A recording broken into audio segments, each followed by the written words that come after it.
mendoakan Amerika presidennya damai dengan Indonesia karena dunia bengkak geger katanya. Nah, lepas dari cara beliau ngendikan seperti itu, kita bisa menfekihkan memang wa ma arsalnaka illa rahmatal lil alamin, bahwa agama ini memang untuk rahmat bagi semua.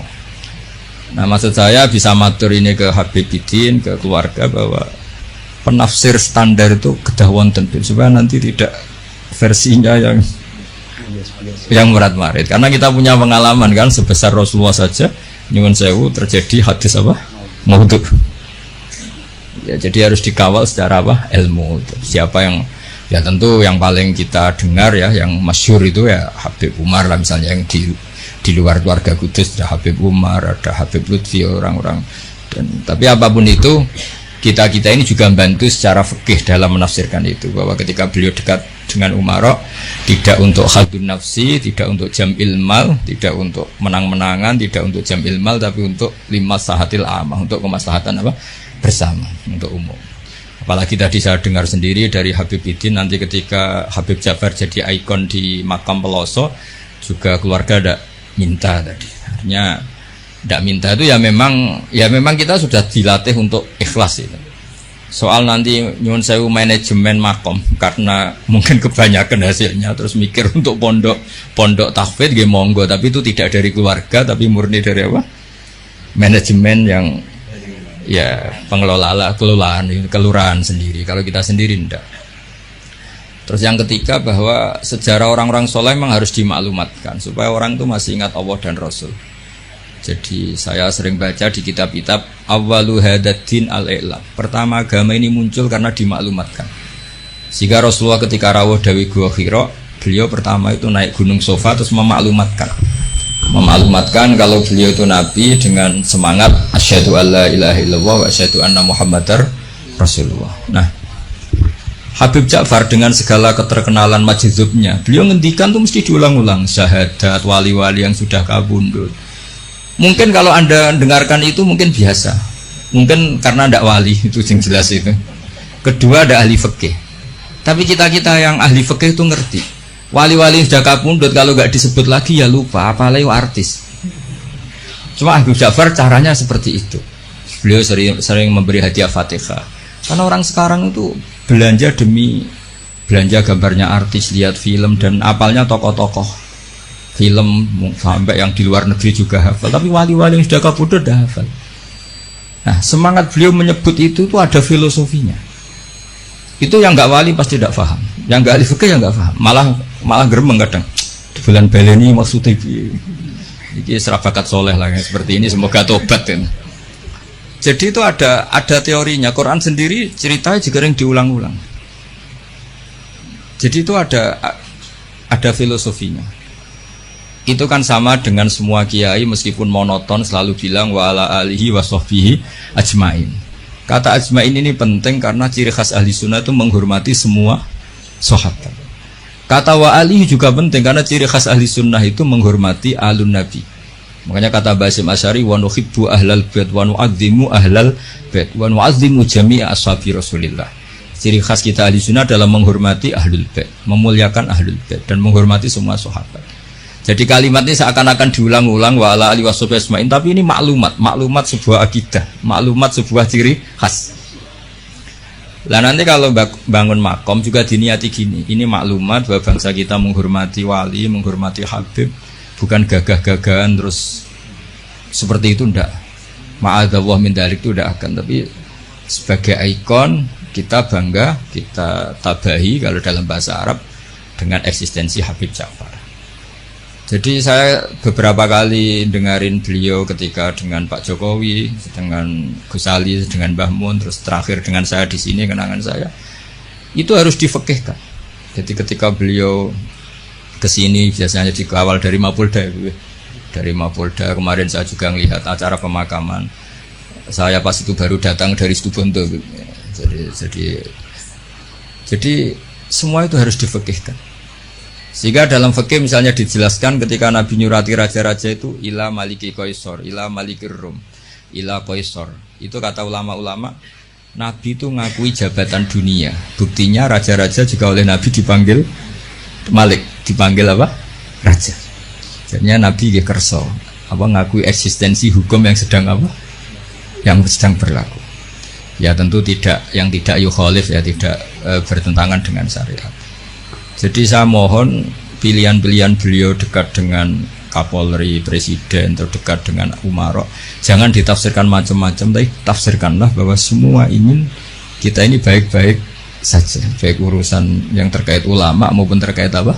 Umaro. Dan itu yang diihyai seperti itu, al ulama wal umaro tau aman. Ulama dan umaro itu saudara kembar, saling meleng. Saya sebagai kiai itu juga gak bisa bayangkan berantas narkoba dengan penyelundupan seperti itu. Yang punya otoritas itu polisi.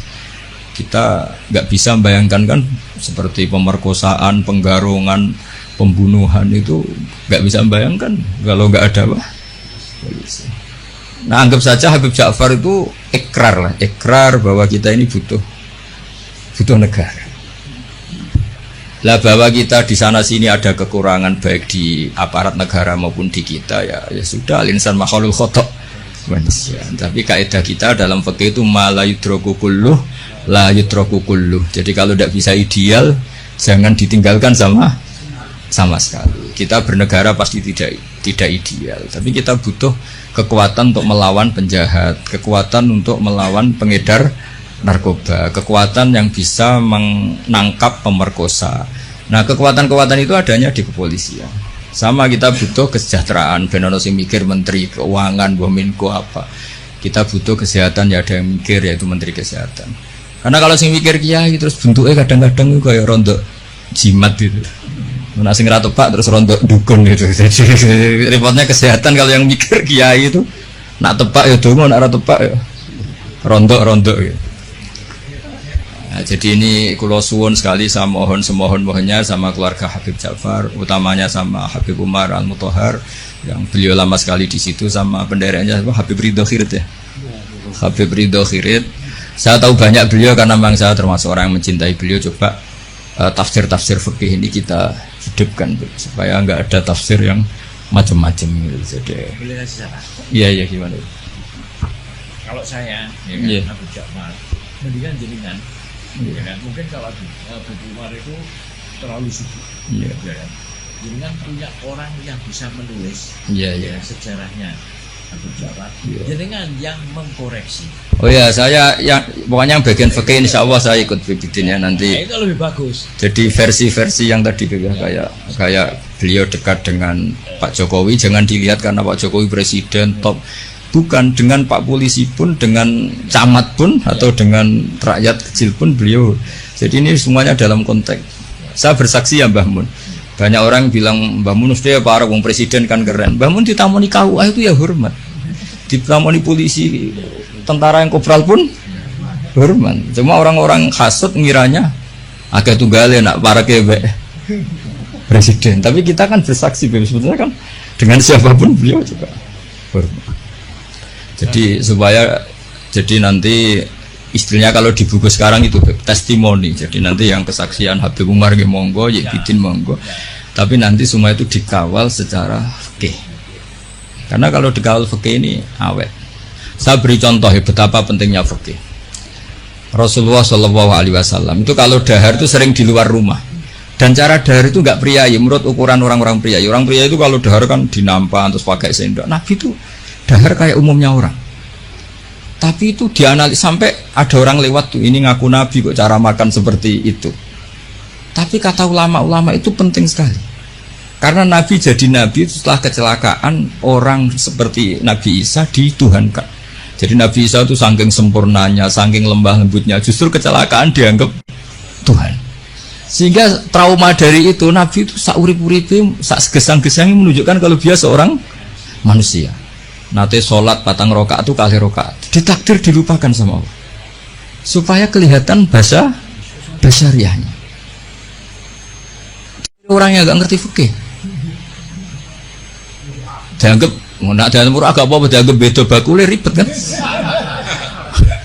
Jadi penafsiran ini penting sekali. Nah akhirnya ulama-ulama kenapa Nabi dahar di depan umum. Bahkan Nyon Sewu pernah juga di depan umum Nabi itu dimarahin orang. dimarahin orang macam-macam, Nabi ya sabar. Sampai beberapa kali dimarahin. Tapi akhirnya orang itu sungkem terus iman. Ini orang Yahudi. Saya membaca alamat Nabi ada di kamu semua, kecuali satu yang belum saya jumpai, yaitu ketika dimarahin, dimaki-maki, nambah-nambah khilmannya, sifat sayangnya, sifat sopannya. Dan sekarang saya temukan sifat itu pada Anda. Maka asyhadu alla ilaha illallah wa anna kamu Rasulullah. Jadi fikih ini harus dibaca. Seorang lagi, fikih ini harus dibaca. Sehingga ketika Nabi lupa sholat duhur hanya 2 rakaat, Nabi dawuh ma kuntu ansa walakin unassali as-sunnah. Saya sebetulnya enggak lupa, tapi saya ditakdir lupa, supaya kalian tahu ketika lupa harus melakukan apa. Jadi lupanya Nabi itu berkah bagi kita semua. Saya sering nyontohkan tuh sholat qadha. Normalnya sholat qadha itu tidak wajib karena batas waktunya sudah habis. Kalau kita tangi turu 12:30 sekolah SMP kan sudah gak mungkin sekolah, jatahnya sudah habis. Normalnya qadha itu tidak wajib. Karena yang namanya sholat subuh ya antara 4:30 sampai jam 6 misalnya. Waktu itu habis kan harusnya kan sholatnya juga habis karena malaikat bagian nyatet sudah tutup buku kan. Itu ibarat kita mau nabung sudah jam 4 jam 5 kan bank sudah tutup. Tapi barokahnya Rasulullah nanti ditakdir qadha. Saya tidak bilang qadha, ditakdir qadha subuh. Dan ternyata Nabi sholat. Terus jadi pelajaran bahwa qadha itu wajib. Nah, jadi Nabi itu dalam kondisi yang seakan-akan Nabi kok qadha, itu aja berkahnya. Tadi kan Nabi gak pernah qadha. Mungkin ulama-ulama terutama kayak Izan mesti berpikir butuhnya qadha itu. Mesti berpikirnya begitu, karena nah, contoh yang terakhir sekaligus ini pengalaman fikih. Semua ketika tawaf itu jalan, tapi Rasulullah itu naik unta. Itu kalau orang nggak seneng Nabi atau nggak ngerti fikih, anak buah kon melaku dek enak-enakan lengas-lengas numpak unta. Tapi barokah para penafsir fikih akhirnya diketahui bahwa tidak termasuk syarat sahnya tawaf harus jalan. Buktinya Nabi naik unta. Akhirnya kita pakai kursi roda punya dalil, yang agak sepuh pakai skuter punya. Coba kalau dulu Nabi jalan kaki, akan dikira syarat sahnya tawaf harus jalan kaki. Jubah juga gitu, bibitin jubah, baju hem kayak gini. Itu dulu semua tabiin kalau sholat tuh pakai pakaian resmi, pakai jubah, pakai gamis. Kalau Indonesia mungkin pakai hem resmi. Itu Jabir bin Abdillah datang ke masjid, jubahnya dicopot, serbannya dicopot, dicandal lah ya. Terus sholat pakai sarung satu, akidan bena torofaihi ala atiki, sarungnya dicancang begini, kayak orang-orang kuno di kalung no. Terus ketika dikomplain sama tabiin, ungzuru ila sahibi Rasulillah, ini sahabatnya Nabi kok sholat seperti itu. Terus beliau marah. Saya bersaksi Nabi pernah sholat seperti saya ini. Akhirnya barokahnya itu orang tahu batas minimal aurat, yaitu mabena surah. Andai kan semua sholat mulai dulu jubahan pakai gamis, pakai hem, akan dikira syarat sahnya harus seperti ini. Tapi barokahnya itu orang yang pakai celana seperempat misore dengkul pasangon atau pas apa di sawah bisa sholat karena memenuhi syarat. Jadi itu hebatnya Rasulullah SAW. Jadi ketika beliau dengan standar gamis imamah yaitu kondisi terbaik karena pakai pakaian ketika pakai sarung diikatkan juga kondisi terbaik karena itu maklumat ilmu bahwa ini standar minimal untuk satrul aurah. Itu hebatnya Nabi. Pas pakai pakaian resmi ya adnal halat, pas pakai pakaian paling minimal juga a'lal halat. Jadi gimana pas pakai a'lal halat ya a'lal halat, pakai adnal halat juga a'lal halat. Jadinya Nabi ketika pakai gamis, pakai imamah juga kondisi terbaik karena pakai pakaian. Ketika Nabi hanya pakai sarung satu dan menutupi aurat juga kondisi terbaik karena sebagai maklumat secara ilmu bahwa itu batas aurat. Jadi apa? Nabi ketika sholat juga kondisi terbaik, ketika dahar juga kondisi terbaik karena dahar Nabi memaklumatkan aku ini mau terima Nabi ora pangeran. Jangan sampai Nabi dahar terus Nabi kok pegawai ngembel, itu tidak bisa. Nabi dahar sekaligus memaklumatkan nafyul uluhiyah bahwa saya tidak Tuhan karena Nabi jadi Nabi setelah Nabi Isa. Di sini hebatnya Quran ketika nyifati Nabi era Rasulullah, wa ma arsalna qablaka minal mursalin illa innahum la ya'kuluna ta'ama wa yamsuna fil aswaq. Jadi makanya saya sering dengar Habib Ja'far kecilnya sering main layangan, sering dolanan ayam. Itu menurut saya filosofinya orang tuh tidak perlu bagian nunggu punya Alphard tabungan miliaran, cacile dolanan pitik ya seneng. Butuhnya dunia ku syukur dolanan pitik ya dolanan pitik. Tapi tidak iso jodoh. Intinya itu bisa kok ditafsirkan secara Nabi itu kalau ada sahabat dolanan manuk ya seneng. Ya Umair mafa'alan nuger, cuma manukmu piye cum? Aku tak cilik. Itu. Jadi cobalah ini ditafsirkan tadi secara fikih supaya hal-hal yang basyariah itu menjadi makna yang luar biasa. Kayak tadi Nabi itu menunjukkan basyariahnya. Tapi itu bagus karena beliau jadi Nabi setelah Nabi Isa yang gara-gara pesonanya terlalu magis, kebablasan dianggap Tuhan. Tapi Nabi enggak, kayak umumnya orang. Dahar ya kayak umumnya orang, cara berpakaian ya kayak umumnya orang. Kadang-kadang ya dineng bojone sak wulan, macam kayak umumnya orang. Masyhur itu Nabi nanti di ya amang kesuwen ya setahun nih. Nah, setahun kesuwen ya ana riwayate. Jadi saya ingin lah. Makanya beberapa ulama setiap nulis sifat wajibnya Nabi itu mesti apa? Sifat wajibnya papat, misalnya mukhalif papat, mesti menetapkan satu sifat jaiz. Ini ku al-a'rad al-basyariyah. Nabi juga punya sisi kemanusiaan. Tapi ini menjadi luar biasa karena bentuk perlawanan terhadap nafyul uluhiyah, bahwa seorang nabi enggak boleh dituhankan. Ini penting sepenting-pentingnya. Makanya ketika Nabi wafat, saya ulang lagi, ketika Nabi wafat, itu Sayyidina Umar kurang dekatnya sama Rasulullah, kurang pinternya Sayyidina Umar. Ketika Nabi wafat gak terima dia. Mangqala inna Muhammad qad mata qata'tu unuqah. Siapa yang bilang Muhammad mati tak bunuh. Innama huwa yunaji rabbah kama yunaji Musa rabbah. Beliau sedang munajat. Marah-marah. Lah orang mau gak bilang kabudut gimana? Wong nyatanya cara lahir kabudut. Akhirnya Abu Bakar datang, terus Umar dileraikan dengan dibacakan ayat afa immata wa ma Muhammadun illa rasul qad khalas min qablihi rusul afa immata au qutilang qalabtu. Jadi ketika Nabi kabundut dengan cara yang wajar, itu juga mendapat derajat yang setinggi-tingginya karena itu bentuk maklumat juga bahwa beliau adalah tidak Tuhan. Andai kan Nabi kabundut kayak Nabi Isa diangkat ke langit, juga bisa saja jadi tragedi di Tuhan kan, dan beliau itu orang paling nggak ingin dituhankan. Jadi semuanya spesial itu. Apa semuanya ini? Jadi yang biasa saja itu spesial. Nah, tapi ini kalau yang ngendikan tidak ahlul fikih, tidak ahlul hadis. Nabi kok kabudutnya biasa sih, sakjane keren diangkat ning langit kok Isa. Lha iki umat yang perlu ditobatno, paham nggih? Justru Nabi kabudut biasa ini menjadi luar biasa karena di situ tidak terjadi nafyul uluhiyah.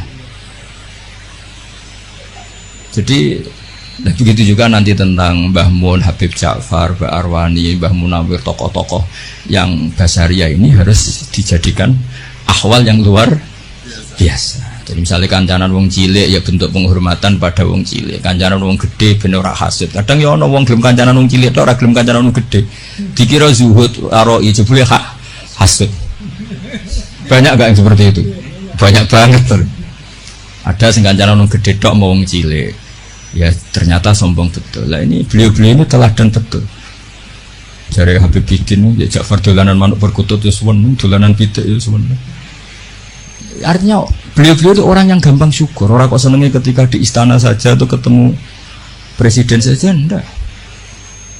Ya jadi kalau suwun nanti saya ikut bantu testimoni ya, saya itu yang spesial fikih lah ya. Jadi supaya sesuai porsi masing-masing. Jadi nanti Habib Umar sesuai pengalaman beliau, begitu juga Habib Ridho Khirid pengalaman beliau, nanti Amang juga bantu terutama ya Bidin. Saya mohon semohon-mohonnya semua ini ditafsirkan menurut kapasitas fikih sana menurut kapasitas. Karena perilaku Rasulullah SAW andai kan tidak ditafsiri fikih yo repot. Zaman tak ceritani donga mara kuburan yo barokah rodok suudzon. Nabi itu giliran di Aisyah keluar. Karena garwane Nabi banyak dan yang cantik juga banyak, ada Zainab, ada Sofia. Aisyah itu cemburu, ditututi pikirannya itu ke yang lain. Ternyata Nabi itu mara baki. Semoga bagi terus Nabi ngendikan assalamualaikum daroko. Jadi itu riwayat berdasar cemburu, berdasar rodok suudzon. Tapi barokah itu ada riwayat Assalamualaikum taro kaum mukminin. Terus akhirnya Aisyah balik, oh jebule ngono to. Ya sik aman. Jadi sholat tahajud juga gitu. Betapa Rasulullah itu orang yang luar biasa. Ketika sare jatah ning Aisyah. Kenangannya Aisyah hatta massa jildi jildah. Tapi Aisyah yang cantik itu perawan. Aisyah itu saya senang sekali ketemu engkau. Orang Jawa lagi seranjang dengan beliau. Tapi apa pamitnya Nabi? Ya jangan putune niru ya kowe. Dari ini ata'abbadu li rabbi. Aku keiha, aku tak ambek pangeran. Dari ini ata'abbadu li rabbi. Terus sholat. Ya dikira Aisyah sholatnya rakaat. Ternyata sholat tuh sampai subuh. Padahal ngarepe Aisyah, ngarepe Saudah banyak penafsirnya. Ini di depan Aisyah. Dan pas rukun, terus dicatat pas rukun. Nah sama tahajud kan pas dineng. Sekali rukun serang arah tahajud kan. Ini pas apa ya? Pas rukun. Pas Aisyah, tidak Saudah. Mana Aisyah terus entek yo. Aku sing ayune ngene ditinggal sholat asik sampai subuh. Makanya protes dia. Ngapain kau begitu ya Rasulullah? Qad ghafara wa laka ma taqaddama min dzambika ma ta'akhkhar. Jadi aslinya orang niat takok. Ya rada niat protes. Nabi jawab afala akunu abdan syakur. Jadi ini Rasulullah SAW. Semua perilakunya itu hebat. Tapi Nabi nanti kalau lihat santrinya minta tahajud terus yang ngamuk. Innali ainika haqqan wali zaujika. Kok ngono cung bojomu ya duwe hak gini. Jadi kayak apa?